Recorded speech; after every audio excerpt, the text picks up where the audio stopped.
And welcome you on in to another episode of the Big Time Sports Podcast Show. It's Mitch Spinell alongside Mitchell Balla here to give you the latest in the sporting world. Mitch, it's good to be back with you after this weekend. And we got a lot to talk about coming off of the weekend. We had a fight one night. We had some big games in the other.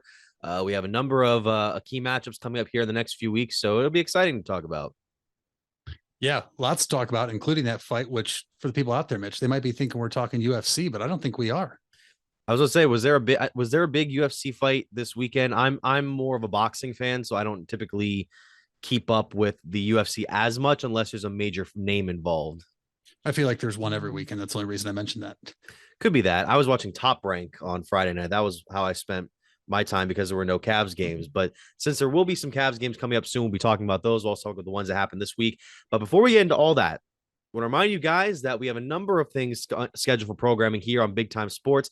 It is now time for This Week in Big Time Sports. This is our weekly segment where we talk about all the programming you'll be able to see this coming week here on BTS, whether it be on our website, BigTimeSportsOhio.com. You can also check your local cable listings. Right here, we have the schedule for you. Starting this week for Big Time Sports on Wednesday at 7 p.m. and Friday at 10 p.m., you will be able to see here in Tuscarawas County the Big Time Sports Show with old Mellow Tones Charlie Jones as the Dover boys and girls swim teams come over to talk with Charlie. Dover coming off a very, very impressive conference meet performance, a couple of gold medal performances in there.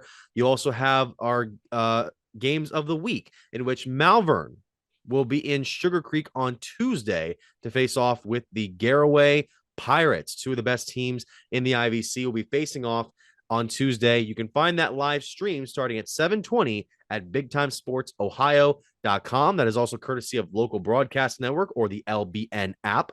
You can also check out on Friday, New Philadelphia taking on Mount Vernon, the Wildcats against the Quakers. That replay will be Friday at 11 p.m.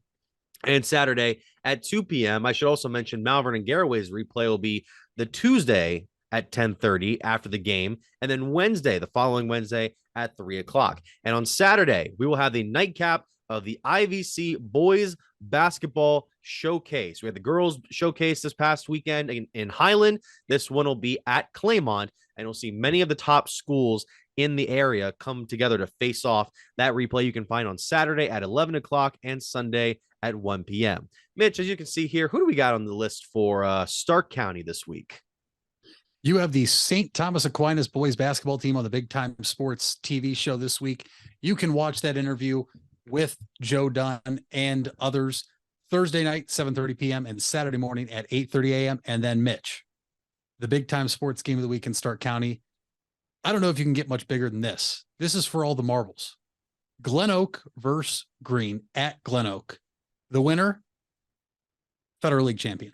Whether it is going to be shared or outright is to be determined in another game, but this game is huge. And actually, Mitch, it is the same exact spot we were at last season. The same teams playing. Green had to beat Glen Oak at Green High School. Green ended up doing that to win the Federal League title. This year, Green at Glen Oak. The winner will clinch at least to share the Federal League title. Glen Oak already beat Green earlier this season. And you can watch the replays of that game Friday night at 11 p.m. and Saturday morning at 10 a.m. Absolutely. And for all of our new viewers or our longtime listeners who just haven't gotten the message yet, you can find all of these broadcasts on Spectrum 15 and 989 in Stark in Tuscarawas counties, depending on where you are, as well as Massillon CT 128. You can also check out our website, WIVMTV.com, for our broadcasts. You can also go to BigTimeSportsOhio.com. You can find all of our articles there, our videos, our recent episodes of the Big Time Sports Show with Charlie Jones. You can also download the Local Broadcast Network app, the LBN app. You can also find it on a number of streaming services. We were just down with the Roku, using the Roku stuff yesterday, Mitch, and we were on the LBN there. And you can also find us here on YouTube, obviously. Be sure to like, subscribe, and hit the bell. As well, our podcast specifically. And of course, check out Big Time Sports on Twitter, Facebook, and Instagram. And that should be about it. So, and of course, our podcast platforms, Apple Podcasts, Spotify, and Anchor, as well as SoundCloud. So now, Mitch, we got that out of the way. I do want to talk about some of the matchups coming this weekend before we get into the matchups that we have for the tournament, because the tournament's still a few weeks away. We're still a Mhm. little ways removed from that. But you mentioned that game between Glen Oak and Green. That's a big one, man, especially with a lot of stuff that's been going on in the Federal League lately. You still have Jackson up there. McKinley's got some good seating in the tournament coming up. I mean, what should fans be looking forward to with this matchup between the Eagles and the Bulldogs? Well, if you're not following your school this weekend, and Mitch, a lot of teams are entering their final regular season home games in some aspects, others are just playing some tune up games to get ready for the tournament. There's two huge games. If you're a basketball fan, I highly recommend you're going to one of the two. One of them we already talked about, Green at Glen Oak on Friday night. Glen Oak already beat Green earlier this year at Green High School. So now Green will be looking to get revenge. The winner will clinch at least a share of the Federal League. Now you might say, why will they clinch a share, or how do they win it outright? The other game, Jackson at McKinley. A win for Jackson means they will clinch a share of the Federal League title and share it with the winner of Green and Glen Oak. A McKinley Bulldog win at the field house on Friday night means the winner of Green and Glen Oak will be the outright Federal League champion this season. Mitch, these two games are huge because we already know the seedings. So win or lose, it means nothing for the tournament draw and seedings that we're going to get into here shortly. But Jackson, we had mentioned earlier, a few weeks back, had not beaten McKinley in the past 3 seasons. The senior class had never beaten them at all. They finally avenged that and got their first win against McKinley in 4 years. Can they win at the field house now, Mitch? The last time they won at the field house, 2018. This is a place that's very hard to play, but Mitch, this year, McKinley has lost a number of home games to Federal League teams. It's not really common. Can Jackson take what they had in that first win over McKinley earlier in January and take it on the road and clinch the Federal League title, their first one in a few years, and then share it with Green or Glen Oak? All I know is Jackson and Green, Mitch, if they both somehow win and clinch a share of the Federal League title, it'll be up there in the rafters as Federal League champions. But Mitch, there's a chance that we could be talking these two teams meet soon in the district tournament. No doubt, because there's a number of matchups with a lot of these teams clustered together in the Northeast, which I believe is split between 6 divisions as far as one of the districts or one of the division levels go. That's going to be a big game. I'm going to be looking forward to that. I'm also going to be at the Garaway Malvern game, which is key for the Pirates because they are at 9-3 in conference on the season, 15-3 overall. If Garaway is able to pull off this victory against the Hornets, then I do believe that they will have wrapped up the conference division, South Division championship, because they currently stand at 9-3, as I mentioned. Sandy Valley is right behind them at 8-3. Now, Sandy Valley has their last conference game of the season coming this Tuesday against 10-9, excuse me, Tusky Valley. So it's very possible that Sandy Valley can get this home win, but they're looking over what's happening at Sugar Creek if they want to be named as co-champions. They're also 14-6 on the season. Now, as for the Indian Valley Braves, they are 7-4 on the season, and they got a huge win just this past week to keep within the race. But Highland put a monkey wrench into that one because they ended up beating the Braves on Friday night. Indian Valley is now 7-4 on the year. So even if you get that 8th victory coming this Tuesday, which I believe is against one of their IVC South counterparts, if I'm not mistaken, they will be playing against Ridgewood. That seems like one they can win. Even if they get that 8th win, Garaway still one ahead of you, even if they were to lose and match you in losses at 4. So Garaway looking to clinch the IVC South. Obviously, we mentioned last week, Malvern, heck of a season, man. 18-1 for the year, 12-0 in conference. Just an unbelievable performance by them. They ended up winning their most recent game very, very handily. But it's going to be interesting coming up with this showcase because, and I know the boys' side is different from the girls' side of play, but this past Saturday at the IVC girls basketball showcase at Highland High School, the South Division, considered the big school division in the IVC, won every game to their North counterparts. So it's been like this for a little bit. The IVC South teams usually come in, whether it's Garaway, Sandy Valley, Indian Valley, Highland, Tusky Valley, and these sort of sports. I mean, it was last week, Tusky Valley ended up beating Strasburg in the girls' final game between each of the divisional winners. It's a it's a tall task for the North sometimes, but there have been some teams in the last few years that have been able to get key victories. So I'm very curious to see how that one plays out. We also had the tournament draws, as we mentioned this past weekend. The boys have officially drawn their tournament seedings. A number of schools that we see here, if I can get this onto the screen, that will be competing in the upcoming tournament. I mentioned McKinley. They got a number 13 seed against Euclid in the Northeast 1 bracket on this coming Wednesday, February 22nd. You also have Massillon taking on Hudson, Lake taking on Glen Oak, which is one that I don't know if people should be overlooking, Mitch. No. So you mentioned Lake and Glen Oak, Mitch. From what I have gathered from a few different people I've talked to, and for somebody that's looking at this graphic on the screen right now, Mitch, there might be people that are still confused. I know, talking to friends that I graduated with that played basketball, this is a completely different format than when you and I were both in high school, Mitch. Typically, you always saw, when it came to basketball, everybody in your league and surrounding, in, for this instance, Stark County, right? And the city of Canton. Not anymore, Mitch. There's 3 super districts now. And what's very intriguing is all these teams listed here in Division One were seeded 1 through 37. There are 37 teams in the Division One Northeast district between Northeast 1 and 3. So obviously the top seeds get to pick where they go. Mitch, the difference this year, these teams picked where they're going to play in the district. They do not yet know where the district championship games will be played. That information being released today. It's something new that the OHSA wanted to do to potentially, and I say potentially because this is not confirmed, eliminate teams from going to the closest district that may not have a shot at going far, so they could just get the game over with and not have to travel far. Last year, at least in girls basketball, your 3 districts were Ravenna, Perry High School, and then all the way up at Menor High School. And that's where a team like Green went last year. Hoover went to the Ravenna district. Well, some surrounding teams, and when you look at these teams listed here, you look at Euclid and McKinley. How are they playing in a district championship? That is why now. But we will find out later this afternoon, as we're recording this today on Monday, Mitch, where those are going to be. But back to Lake and Glen Oak.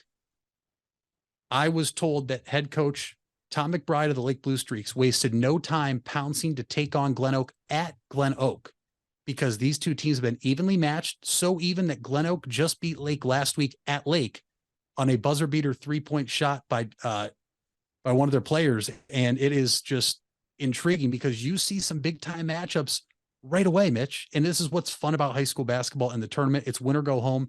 And you're talking about some of the top players in the Federal League facing off right away in the first round of the sectional semifinals or sectional championship.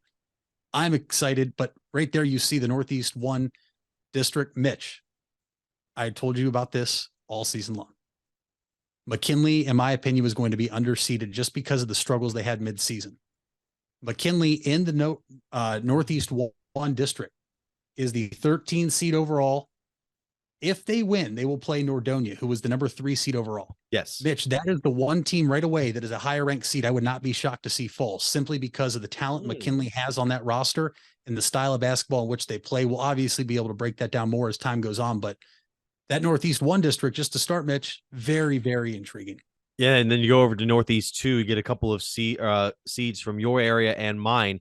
The Green Bulldogs will take on the winner of Boardman and Warren G. Harding. That sectional semifinal coming on Wednesday, the sectional final coming on Saturday.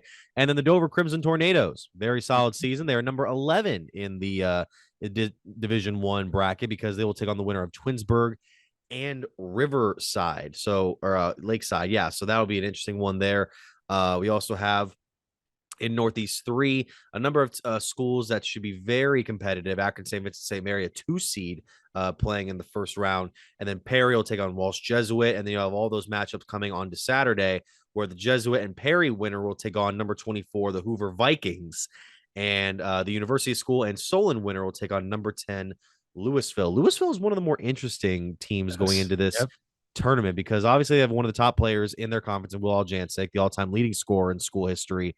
And they're a school that has been very top quality on the season, but I think it's because, again, their location that they almost kind of get lost in the shuffle sometimes compared to some Federal League schools and some schools are elsewhere in Stark County. But the Leopards could do something special here. And not only that, Mitch, but they're now in Division 1. Last year, they were in a different division. They were moved up this year along with the likes of St. Vincent St. Mary that you mentioned is the number 2 overall seed in the super district. So that is something to keep in mind. But to your point, I think Louisville has gone unnoticed. And if you're Louisville, I think that's right where you want to be. You want people to be like, oh, they just moved to Division One. How good are they? You obviously know about Will Aljancic, Mitch, being the all-time leading scorer in Leopard history. But when you talk about Aljancic, he's also able to get others involved. So, and we've seen it last year in their tournament run. When you try to take him out of the equation, he is still skilled enough to make other players get open, get good looks, knock down shots, and that's how Louisville can beat you. So, as simple as it might be to stop Will Aljancic, it's not always that simple, Mitch, because if you stop him from scoring, great. He's still going to get his for the most part. But if he gets other guys involved with knockdown shooters, then we are talking about a very tough Louisville team. And Mitch, before we move on to that next one, I just want to point out, I mentioned Jackson and Green could potentially be co-champions this week in the Federal League. They also could meet in the district semifinal. So for all the banners that would be hung, those two schools could realistically look at each other and say, fine, if we're going to be co-champions, the winner of this game could technically be the outright champion, even though it's not how it works. Mm-hmm. But those two teams have played phenomenal games in years past. Green, I believe, beat Jackson the last time they met in the tournament years ago when Caleb Martin, who was an outstanding player at Green, was still there. Boy, would that be fun. Boy, would that be a lot of fun. It would be a tournament game, not only to advance to the next round, but for potential bragging rights for the entire season between those two schools. And then I've pulled up here the East bracket, which has a number of local area teams with number 2, New Philadelphia, one of the headliners in the East 1 bracket. They will also be involved with teams like Indian Creek in the mix. You have St. Clairsville in there.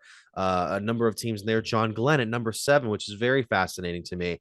Then you go to East 2, where you have the top seed in Maysville taking on number 21 Meadowbrook. Cambridge, you have Claymont in there. Claymont playing the winner of Riverview and Carrollton. Number 3, Carrollton, who won the Eastern Buckeye Conference, 16 wins in a row for the Warriors. One of the most amazing stories from the GAC conference this year. You also have Indian Valley, who's also very competitive. They are number 6. They'll take on the winner of the Minerva Lions and Morgan. Morgan will be an interesting team to watch if they can get past Minerva.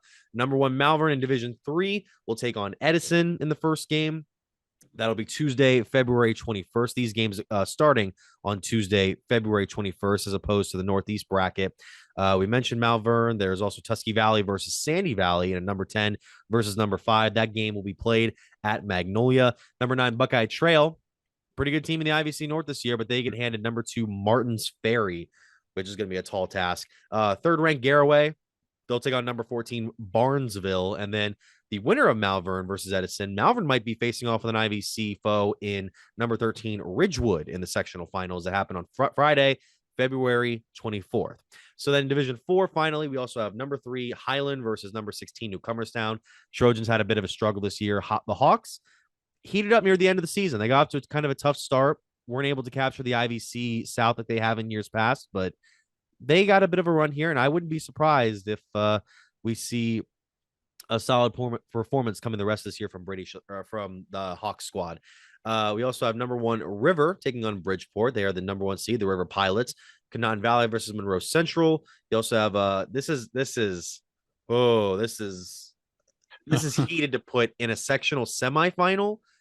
Tuscarora Central Catholic, number 11, against number 5, Strasburg. The Tigers ended up beating the Saints this past week on a banked-in three-pointer at the buzzer by Jake Ryan, who is one of the more creative scorers in all of the Inter-Valley Conference. So I'm very curious to see where that matchup will go in a couple of weeks. And I'm curious as to see what you guys think of the tournament seedings and where you think these matchups will go. Which teams do you think will be out first round? Which teams do you think will be out?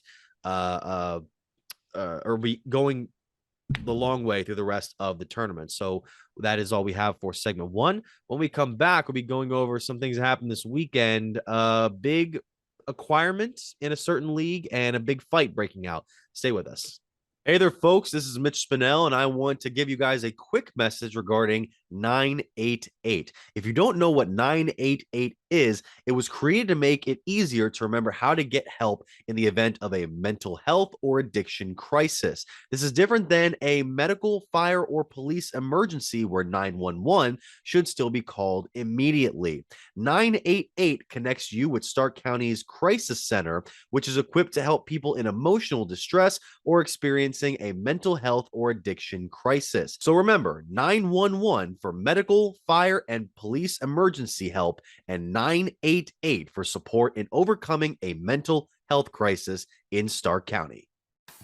Buying a home has never been so affordable with record low interest rates. Hartzler's Quality Housing is ready to put over 40 years of experience to work for you. Family owned and operated since 1978, Hartzler's has a wide selection of model homes on site with a knowledgeable team to help make your new home a reality. Open 6 days a week. Visit them off I-77 in Dover or online at hartzlers.com. Hartzler's Quality Housing. Quality from start to finish. You deserve the best. And at Ferris Chevrolet, Buick, Cadillac, Toyota, that's what you get. We consider you, the customer, to be part of our family. Anybody can make promises, but when you visit Ferris, you get the Ferris deal from a Ferris wheel. So if you're looking for a car, truck, or van, think Ferris.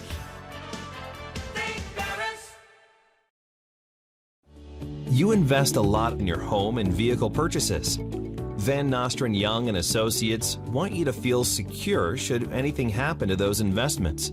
We partnered with providers like Grange Insurance and other industry leaders to be sure you're presented with the most complete coverage to fit your needs. Because we're not only here to protect the items you invest in, we're here to protect your future as well. Call Van Nostrand Young Insurance in North Canton at 330-497-1867. We all have 206 things in common. Our bones keep us up and moving. And we at Cleveland Clinic Union Hospital care about every single one of them. From the tip of your finger to a brand new hip, our orthopedic experts will keep you going while keeping you safe. For every break and breakthrough, for every bone and joint, for every care in the world. Get the care you need when and where you need it. Visit unionhospital.org. Wendy's without the Wendy's app is like Nugs without the sauce. Or a Frosty without the fries. Or a hamburger without the fresh beef. No! Level up. Get the app to order ahead, order delivery, earn free food, and get app-exclusive offers. One app, all the Wendy's. Offer for a limited time at participating Wendy's. Terms apply. App registration required. Fresh beef available in the contiguous U.S., Alaska, and Canada. Vive Auto Sales, located on West High Avenue in New Philadelphia and Cleveland Avenue in Canton, is a used car dealership committed to getting financing for everyone. We give every customer that walks in our showrooms a prime buying experience, no matter their credit score or financial situation. Current inventory can be viewed at www.wefinancenow.com. Check out our Facebook pages for the most up-to-date information about upcoming events and promotions happening at Vive Auto Sales. And welcome you back here to the Big Time Sports Podcast Show. Mitch Spinell alongside Mitchell Balla. Mitch, it has happened again. It happened in Cleveland. It happened in Boston. Now it's happened in one of the 5 boroughs, man. Kyrie Irving has officially jumped ship. He is now going to the Dallas Mavericks as it was broken yesterday. According to Adrian Wojnarowski of ESPN, the Mavericks are sending Dorian Finney-Smith, Spencer Dinwiddie, an unprotected first-round pick in 2029 and second-round picks in 2027 and 2029 for Irving and Markieff Morris. So, Mitch, the news had broken throughout this past week that Kyrie was requesting a trade from Brooklyn after the last 3-ish years of one of the biggest fan base headaches in the NBA. Not to say it was Kyrie necessarily. I think it was just his entire Nets franchise was just causing headache after headache after headache. And we had heard a lot of talk about the Lakers potentially making a move to try and get LeBron and Kyrie reunited, and that didn't ultimately come to be. And Dallas, in my opinion, making a genius move, because not only are they proving to Luka Doncic that they are going to try and get other great players to help him get to a postseason run. But Kyrie is on his last year of his deal this year. If he goes and walks in free agency, you can then use that money and spend it on other players that ultimately may be easier to handle than someone like Kyrie.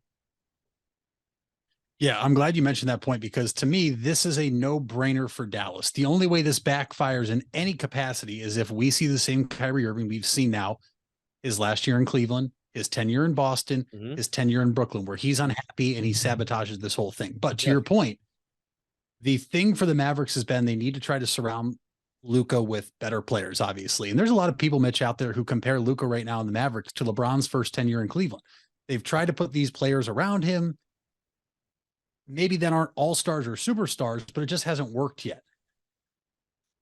You also mentioned the Nets and the issues they've had. As much as we can blame Kyrie and as different as he is, James Harden wasn't happy after he got traded there, after he forced his way there. Let's keep that in mind.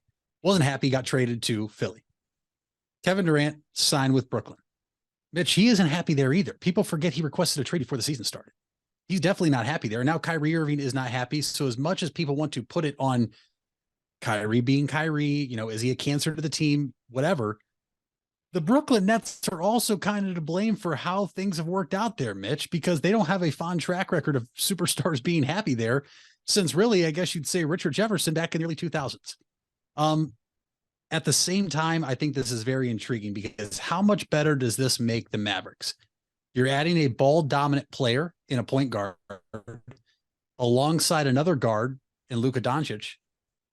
Does Luka move to the 2? Does Kyrie move to the 2? I mean, what is going to happen here? These are both players that are exceptional at moving with the basketball, especially Irving, who, Mitch, in my opinion, still has the best handles in the NBA when it comes to being able to dribble in and out of traffic.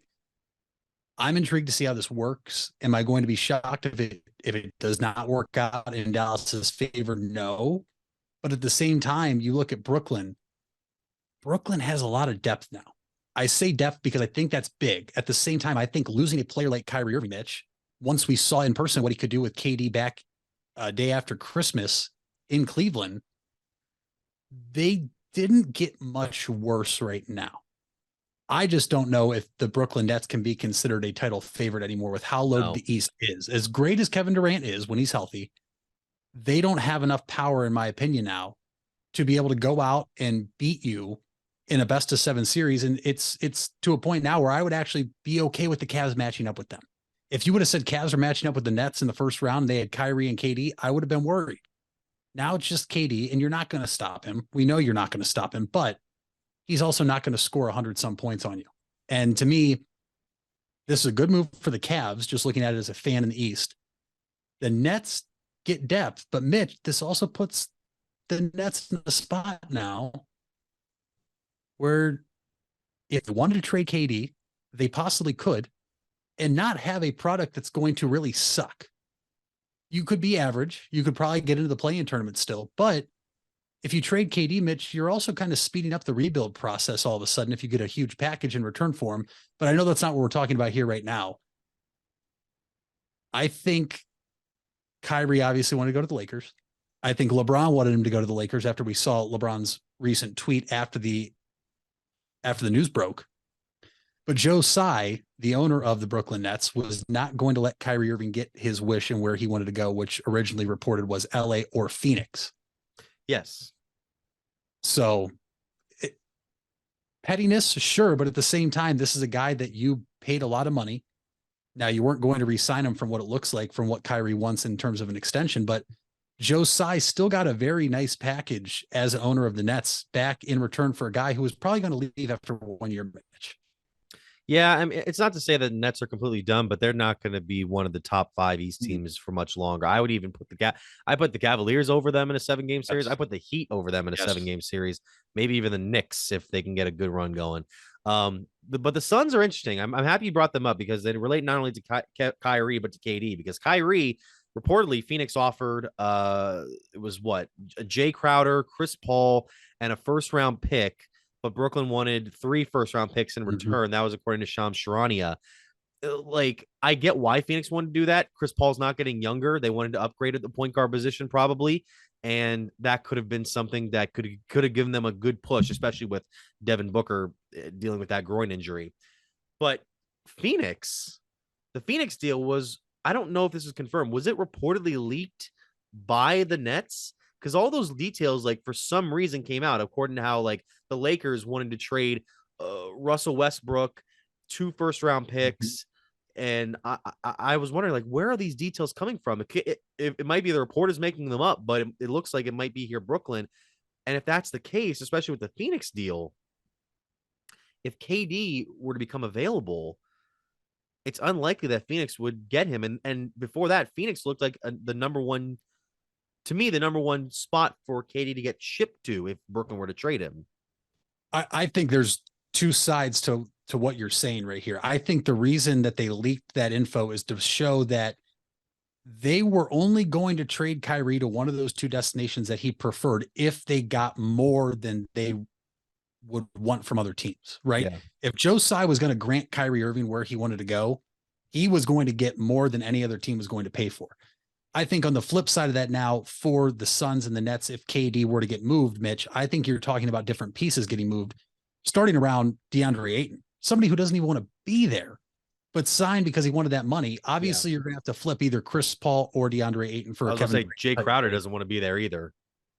No, I mean, has he even played recently? I don't think he's played recently. No.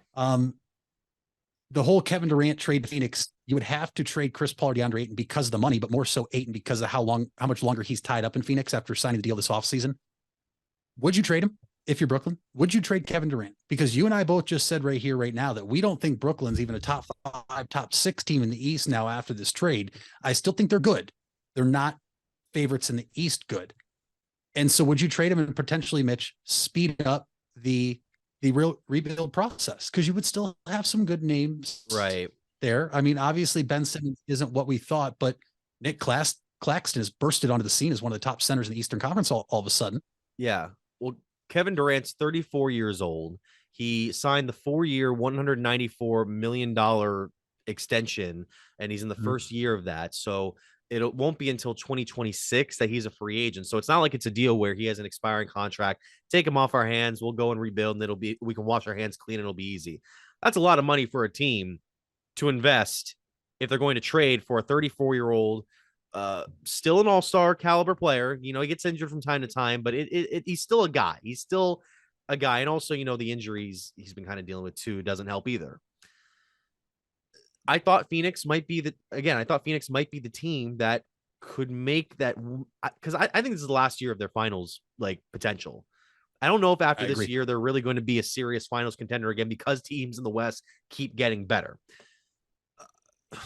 I don't really know where else you could trade him to at this point. I think you might just want to eat this year and then maybe look into possible trades in the offseason or maybe into next year, because I don't really know what the future holds for Kevin Durant in Brooklyn unless other major moves are made by this Nets team.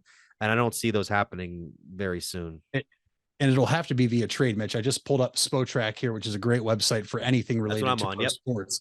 And I pulled up the 2023 free agent class. Mitch, this is a pretty dry class. Your top name, well, not in order, but in terms of names that basketball fans would know, Russell Westbrook is an unrestricted free agent. Chris Middleton as a player option. You'd have to assume that the 31-year-old, or I'm sorry, not 31-year-old. 31-year-old would stay in Milwaukee. You have James Harden. He's not going back to Brooklyn. Kyrie Irving. He's not going back to Brooklyn. Kristaps Porzingis, Kevin Love, D'Angelo Russell. I don't think he's going back to Brooklyn either. Vucevic for the Bulls. But I mean, in terms of players that if you keep Kevin Durant, Mitch, that you could potentially sign to build around, it's not a list that they could go out and sign one of these guys and you'd say, oh, the Brooklyn Nets are right back to where they were a couple of years ago when they had Irving, Harden, and KD, or now Irving, Simmons, and KD. They would have to make a trade in order to get another superstar, I do believe. So it's just, to me, Kevin Durant is still one of the top 5 players in the NBA, probably top 3 when healthy. But with how teams in the East and West are loaded now, they don't have a team that's built to win a title. And when you're caught in the middle like they are, I feel like that's the worst spot to be. You either need to be all in and getting another superstar for Kevin Durant, or you need to say, okay, we're going to rebuild while these other teams continue to get older. obviously everybody gets older and they're going to eventually run out of time, like we're seeing in Phoenix right now with Chris Paul. They have one or two options, because I think being caught in the middle, like where they're at right now, is the worst case scenario of where you can be. If you want to go to the playoffs and win a series or two, sure. But if you're not going to be able to get to the finals, blow it up. One big thing that was part of this too, reportedly, was Irving's non-ability to get a max contract extension with Brooklyn. I mean, it was Chris Haynes, I think, who reported that Irving and them were so far apart that even if he was offered a max deal, he didn't want to come back to Brooklyn. He is seeking in the neighborhood of like 4 years, $198.5 million. That's available to him until June 30th. He's also eligible to sign a 2-year extension with the Mavericks worth around $83 million until that same point. And you mentioned the contract, Mitch. There was also the report the Lakers, whether they put it out or, somebody else put it out, if they were going to trade for Irving, they were only willing to sign him for the 2-year extension so his contract could match up with LeBron's contract. They did not want to give him a 4-year deal to a point where LeBron could jet, which is, I don't want to say expected, Mitch, but we kind of all assume he's going to jet after that 2 years, because Bronny then would and should be in the NBA if he goes to college one and done route. Yeah. Obviously, we know how vocal LeBron has been about playing with the Suns. So I think the Lakers were also in the spot where we don't want to tie in with Kyrie Irving and then have nobody else around him. Just something to keep in mind, because I believe if Irving would have said, hey, I'll sign that 2-year extension, I think maybe the Lakers pull the trigger and do the deal that we had talked about of Russell, the 2 other players, all the pick swaps. I believe they would have done that, but I think the Lakers are also looking at this as a business, which it is. They don't want to be screwed over here in 2 years if LeBron does jet and then they have Kyrie Irving and that's it. Yeah, I was just going to confirm, like, you think they would have went all in on Kyrie for what Brooklyn wanted if they had that in the back? Okay, because I was thinking back to how they said, oh, the Nets wanted multiple first-round picks, and I was like, that's a lot to bring in a 30-year-old point guard who, up until this trade recently, had been playing very well for Brooklyn. It's not like he was having too many struggles. I mean, I saw that Cavs game a few weeks ago at the field house. That was domination by 2 players and a couple of other guys. And it's just unfortunate for a Brooklyn fan base who kind of had to go through, as we said, nearly 4 years of missing so many games, a suspension from this past season for what happened off the court, his sitting out from off the court the previous year, many injuries, not just to him, but to Durant, the whole thing with Harden, which was only 15 games, they ended up playing together as a 3. To think that had the potential to make a huge finals run, and we were about half an inch of Kevin Durant's foot on the line away from seeing Brooklyn. Who knows what they do against Milwaukee if they reach, or not, or whoever it was that year, if they reach that next round.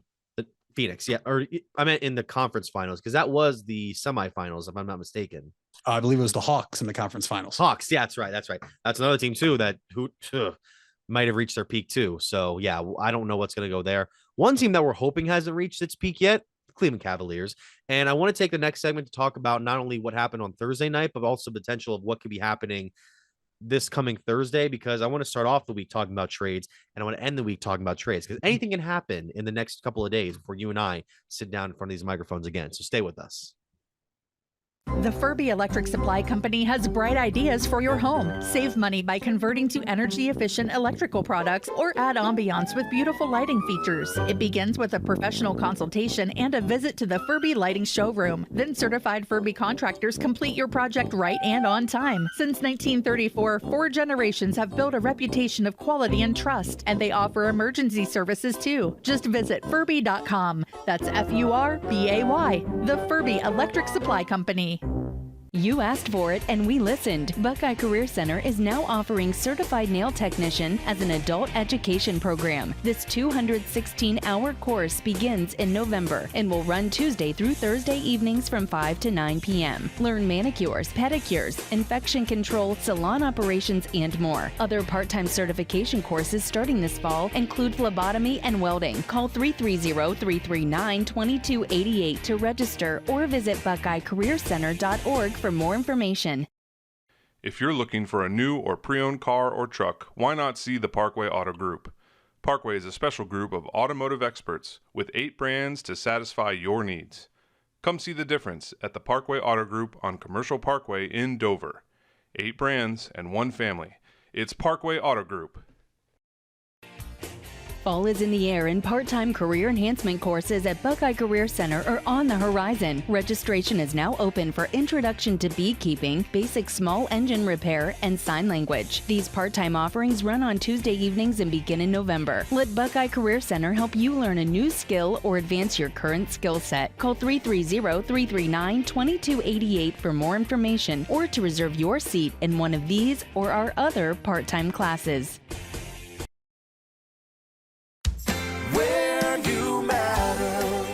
You matter. Everyone plays a part. We all have a role. Each of us can make a difference. You do matter, and the best way to have a positive impact is to pay it forward. With each of us helping one another to cope, feel better, and know that we belong. Pass on the positivity today. Tell someone else they matter too. Alt Care. Alt Care, Alt Care. Where you matter. We all have 206 things in common. Our bones keep us up and moving. And we at Cleveland Clinic Union Hospital care about every single one of them. From the tip of your finger to a brand new hip, our orthopedic experts will keep you going while keeping you safe. For every break and breakthrough, for every bone and joint, for every care in the world. Get the care you need when and where you need it. Visit unionhospital.org. Back here on the Big Time Sports Podcast Show, Mitch Manel, Mitchell Balla here to give you the latest. Mitch, let's talk about the fight Thursday night. There was a fight that broke out at the Fieldhouse on Thursday between the Cavaliers and the Grizzlies, and it could not have come on a better night. National television, Cavaliers going up against the Grizzlies. Pretty much all the players healthy enough to go on the court that night. I mean, we didn't really have any major injuries, major players left out. And it was a good win for the Cavaliers. I believe it was 128 to 113, I believe. And yeah, the big story was Donovan Mitchell and Dillon Brooks' fight that ended up getting both players ejected. Even as a Cavalier fan, I was happy to see, not happy to see, that's not the right term, but I was pleased to see that when it came to objective viewing between the two players and what went down on Thursday night, Mitch, it seemed Brooks was at the start in the wrong. Donovan shouldn't have done what he did, but there's a reason he got a 1-game suspension and Mitchell got a $20,000 fine. Mitch, first off, I was there as a fan. It was electric. That was so much fun to see. And I believe it was the wake-up call the Cavs needed for how they'd been playing basketball recently. But Brooks was absolutely in the wrong. So Reggie Miller, if by chance you're watching this, you were wrong too. Say that there was no intention behind that. Because one, look, if you want to say the rolling up on Donovan Mitchell's ankles was inadvertent, I will listen to that. I agree. Sure, maybe it was. Still, there's times that people do that on purpose, but that's not what we're talking about here. Dillon Brooks looked back at Donovan Mitchell and turned his hand into a fist and laid a punch below the belt. Mitch, as a guy, that never feels good. No. Two, if it is with intent, as a guy, I'm going to come after you. Yeah. That's just what it is. There's been times, obviously, I think there's plenty of viewers out there that know what we're talking about without getting into specifics, that you've been hit below the belt on accident, and it's never pleasant, but if it's with intent, I'm going to come after you. So I don't blame Donovan Mitchell at all for throwing the basketball at Dillon Brooks, getting up and then taking him to the ground. I did not know that throwing the basketball now results in an automatic ejection. Yeah. That was news to me. But at the same time, I loved what JB Bickerstaff said after the game. After the Cavs won, by the way. Let's also make sure we throw that out there. The Cavs won. They rallied around that moment. They got the win. But JB saying they don't start that, but they will end it. And that's exactly what they did. And Dillon Brooks, Mitch, you heard Donovan Mitchell in the post-game press conference. He's done this for a while now. He mentioned Damian Lillard, a player he's done that to. Steph Curry, he's done that too. We know the incident that happened between the Grizzlies and Lakers. Yeah. I liked the Grizzlies, Mitch, but at the same time, they're starting to turn into a team that's unlikable because they act like they are these been there, done that big dogs that haven't done anything. They haven't accomplished anything. They haven't gotten to the Western Conference Finals, let alone NBA Finals. Obviously, you have to win the West first, but this is a team that's acting like they're this juggernaut that hasn't done anything. If you're going to be a team that does that, you better be the Warriors. You better be a team with LeBron or KD or Giannis or these guys that have championship rings and championship pedigree. The Grizzlies, to me, are almost becoming unlikable now because it's not just Brooks either, Mitch. Desmond Bane has had his incidents as well. And it's I will say, Ja, yeah. Ja acts like a tough guy. If this would have gotten, he does. If this would have gotten any uglier, though, the Cavs are pretty lucky that Steven Adams was inactive that night because he's the one guy I would never want to mess with on an NBA court. I'll give you that. He is a very, very large man that's very strong. That's what the Cavs needed. They just won now back-to-back games for the first time since early January, Mitch. Now, granted, that stretch in January, they went through a gauntlet playing playoff teams almost every night, whether it was in the West or the East. And now maybe the Cavs can rally around this, but also for Donovan Mitchell, Mitch, let's not forget, this is a guy who's coming off a groin injury. He's still not 100%. I'm not going to sit here and act like he is. No. So to get hit there too, not only with intent to hurt a guy, but also who's rehabbing an injury in that same exact spot, that was a dirty play by Brooks. And maybe this is the Cavs fan of me, I was kind of shocked it was only one game given Brooks his past, but it is what it is. And also a big shout out to the Grizzlies coaching staff that launched off that bench and tackled Brooks to the ground to keep him out of any other fights. That was a nice form tackle. Definitely looks like he could play in the NFL potentially for a team with the way he tackled there, maybe the Browns. But the fight was awesome. And I think it's the wake up call the Cavs needed, because I think, and I listened to Darius Garland on another podcast with JJ Redick, Mitch.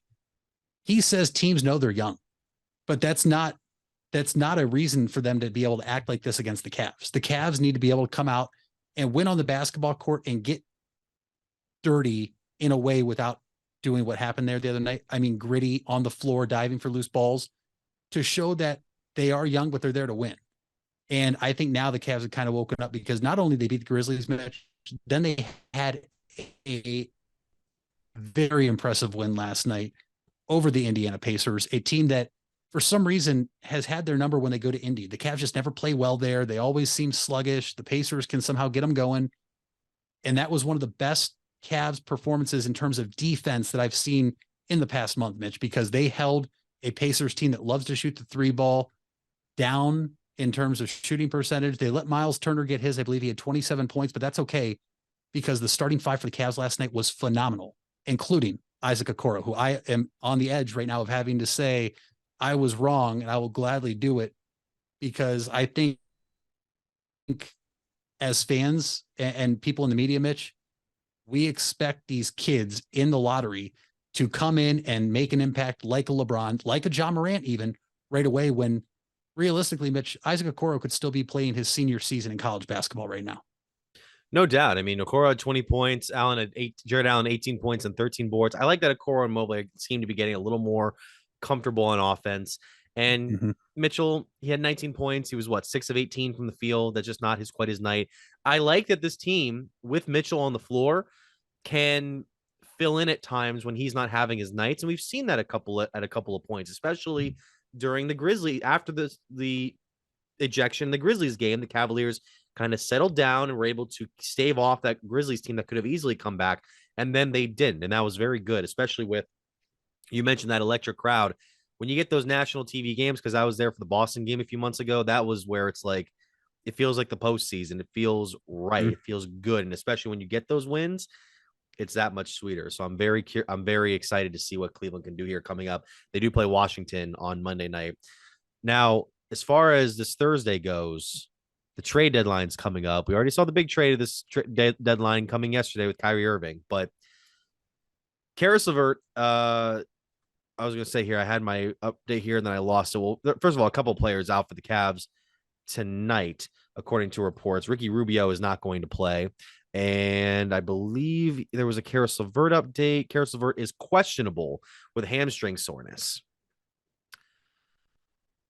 I wonder what this team's going to do at the deadline, because they just took Kevin Love out of the rotation. They haven't been utilizing Karis as much lately. We've seen a couple of nights where we can have, I think of Cavaliers Karis LeVert as a Jekyll and Hyde player, especially this season. We've seen some Jekyll, we've seen some Hyde. Is Karras, do you think, going to be part of a trade plan for the Cavs, or do you think he's going to stay put at this point? I think Karras has to be somebody the Cavs look to trade. Not only because of how the Cavs have now played in a couple games without him on the floor, Mitch, but because of looking at the contract situation. If the Cavs were to leave Karras on this team and then let him walk in free agency, it is going to be a huge hit to the cap. If the Cavs are to trade Karras and get that money off the books now, it is a big deal in terms of the Cavs being able to have free money, or if they sign him to an extension for lesser value and less money, that is also big. But with how the Cavs have played without Caris LeVert, Mitch, I think you have to trade him. Yes, Karras, we know, can go off at any given time. What he had 30 plus, maybe 40 plus in that first game against Boston this year at Boston. But Mitch, he's also the guy that I think on the floor with how the team is constructed can kind of clog up the way they want to move around on offense. He's a guy that doesn't always look to pass. He tries to dribble in and get his shot, or maybe just spot up shoot. I like Karras. I liked him a lot last year. It has not gone how us fans thought it would once we acquired him in that trade, but I still think if you're the Cavs, you need to be able to trade him for somebody that can either come in and be a perimeter shooter or be a perimeter. Don't think Tim Hardaway is an option anymore after the Mavericks made the trade. I think they're going to keep Hardaway. Yeah. I also look at somebody like Kevin Love. And I was listening to Brian Windhurst this morning, and to his knowledge, he said there is 0.0 interest in Kevin Love in the trade market. I don't want to trade Kevin Love. I think that there's a few things going on in Cleveland. I think they know that Dean Wade is back now. He can pretty much do things that Kevin Love can do in a certain sense. Kevin Love has been playing through this fractured thumb injury now for over a month, Mitch, and he has never looked the same from beginning until he got hurt. He needs time off. And now whether he's actually just getting that time off or he's out of the rotation, that's fine. But if he's out of the rotation, I think that JB Bickerstaff, with the relationship he has with Kevin Love, dating all the way back to Kevin Love in Minnesota, because Bickerstaff was an assistant in Minnesota when the Timberwolves drafted Kevin Love. I think having him here with Rubio, the two veteran presence on the bench for when we go to the playoffs, is huge. And I don't want to see Kevin Love get traded because I've been a Kevin Love fan. And 9 years now he's been in Cleveland, and he has been phenomenal in terms of his play, obviously bringing home a championship in 2016, but I don't want to trade him. Kevin Love will look to end his career in Cleveland. Maybe it's after this year. I personally don't know and don't think so, but I think the Cavs have to trade Caris LeVert. They have to find a way to get him off the books in terms of money. And because I think the Cavs have played so well without him at stretches this year, I think it makes sense for both sides, because Caris wants to play. Let's be honest. He wants to play basketball. He wants to be a guy, whether it's off the bench that they can shoot and score,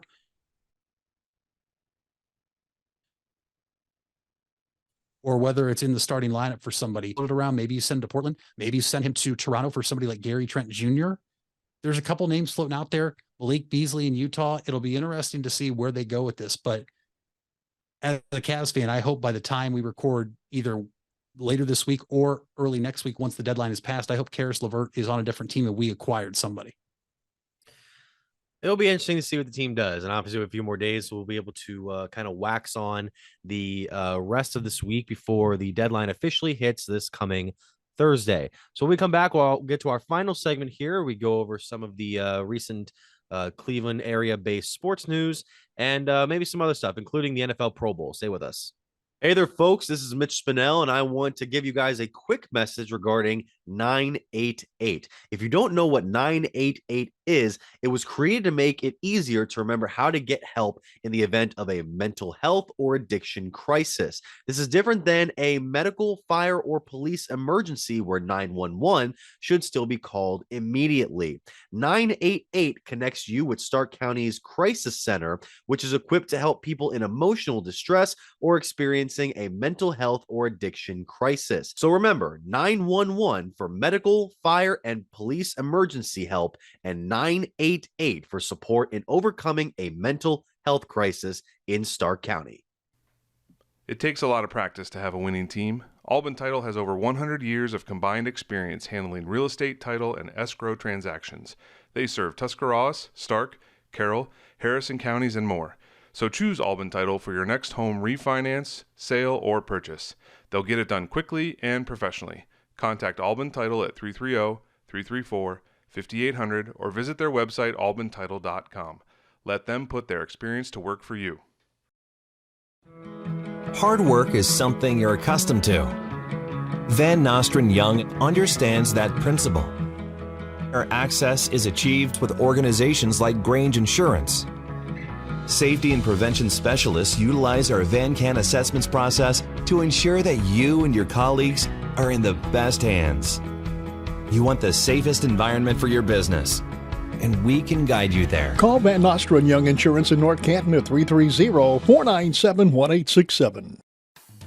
If you're purchasing a new home, the team at Hartzler's Quality Housing is here to help. Take advantage of record low interest rates to make your new home a reality. Locally owned and operated since 1978, Hartzler's Quality Housing has the experience to guide you through the process. You'll find a wide selection of model homes on site to fit any budget. Open 6 days a week just off I-77. You can also visit them online at hartzlers.com. Hartzler's Quality Housing. Quality from start to finish. You deserve the best. And at Ferris Chevrolet, Buick, Cadillac, Toyota, that's what you get. We consider you, the customer, to be part of our family. Anybody can make promises, but when you visit Ferris, you get the Ferris deal from a Ferris wheel. So if you're looking for a car, truck, or van, think Ferris.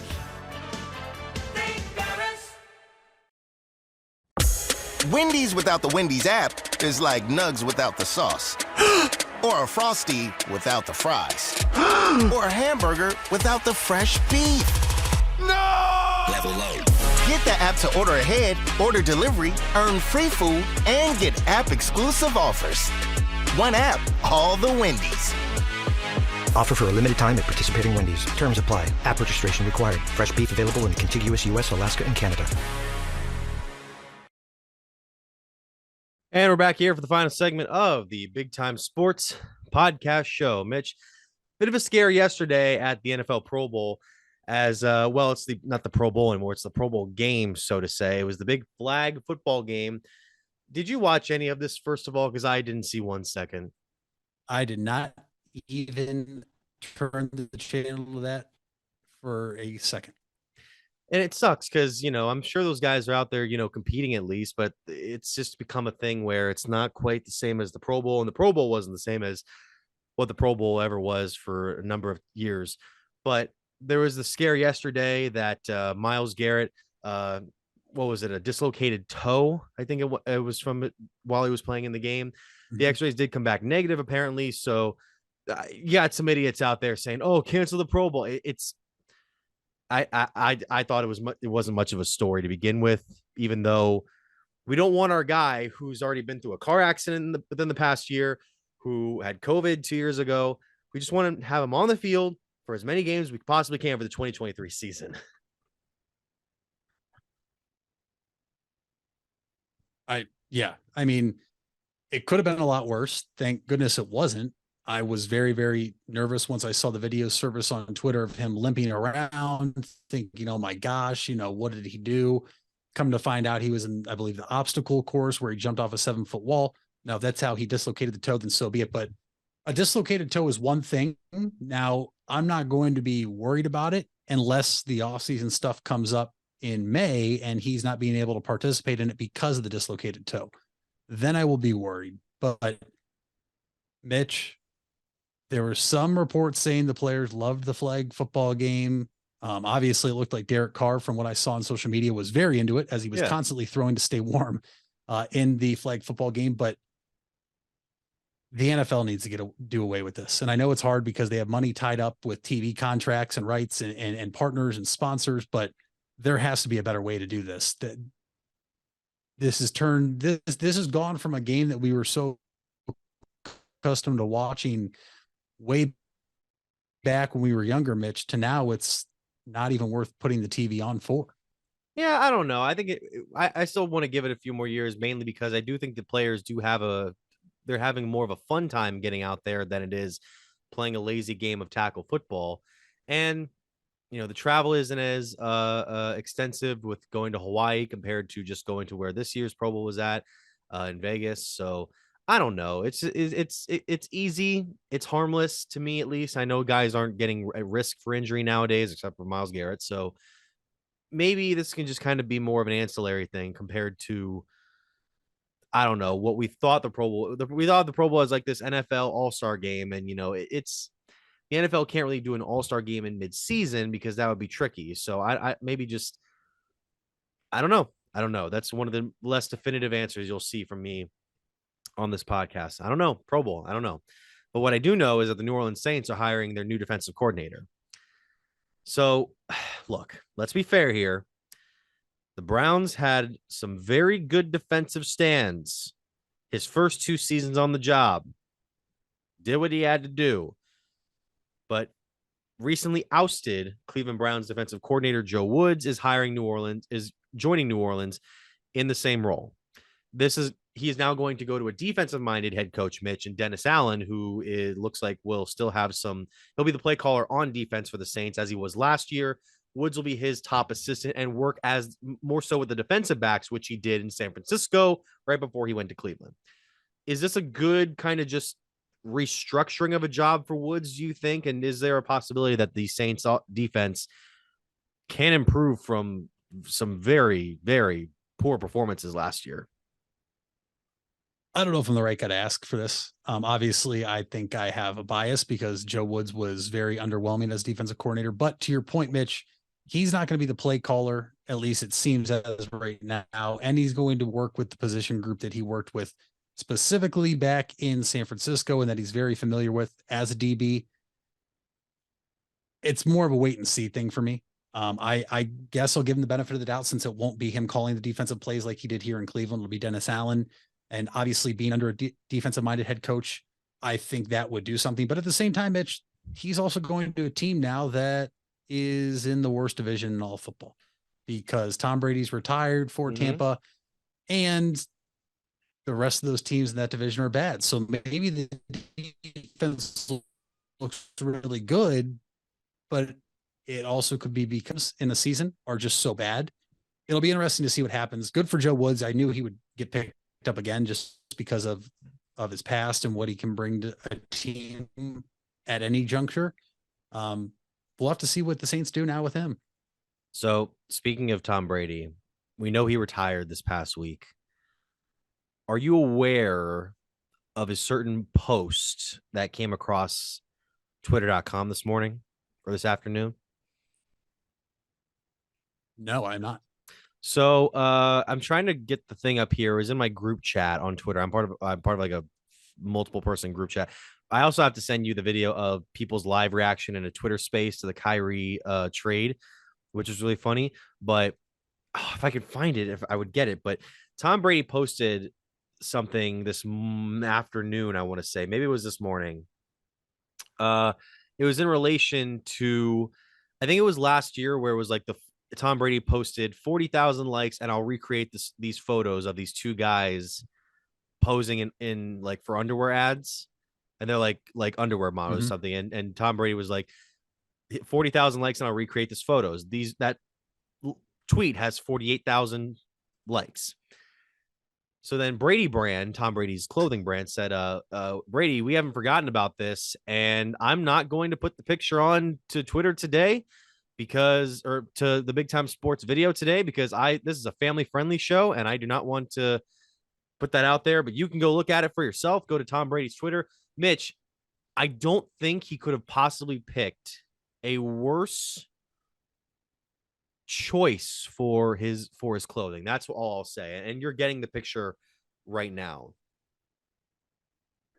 I'll have to look at it because I know I have my Wi-Fi turned off so we can have a better connection here. Oh, okay. Yeah. I was about to say, I mean, all right. So you'll see it and you people will see it at home. You people just go to Tom Brady's Twitter or don't, if you don't want to expose that to yourself, you don't expose yourself to a 7-time Super Bowl champion, Super Bowl MVP. No, 6-time MVP.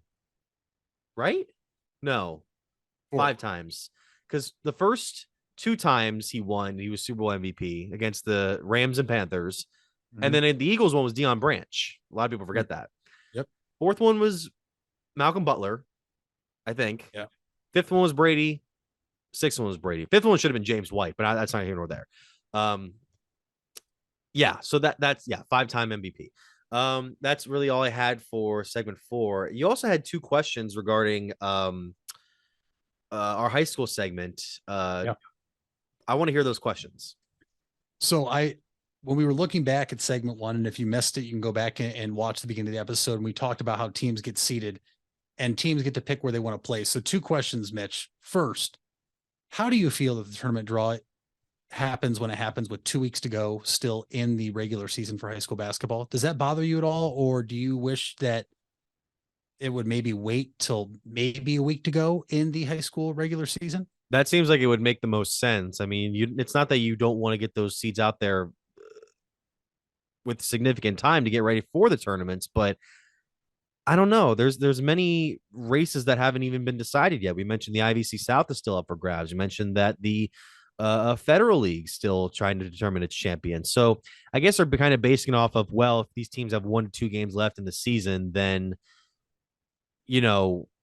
how big of a difference is that going to be? Usually it's not the case because there's a number of conferences who don't have 1 or 2 game races left in the conference. Some teams have already wrapped it up by now, but yeah, that seems like they should be able to take some more time before figuring out who is the top seeds. And granted, it's also based on you sent me a list of all those the entire list of how the teams were seeded, or how the teams were voted upon. So it really is kind of just based on it that way. And that's another tricky situation about the whole thing too, that you basically have like these coaches come in and vote for them.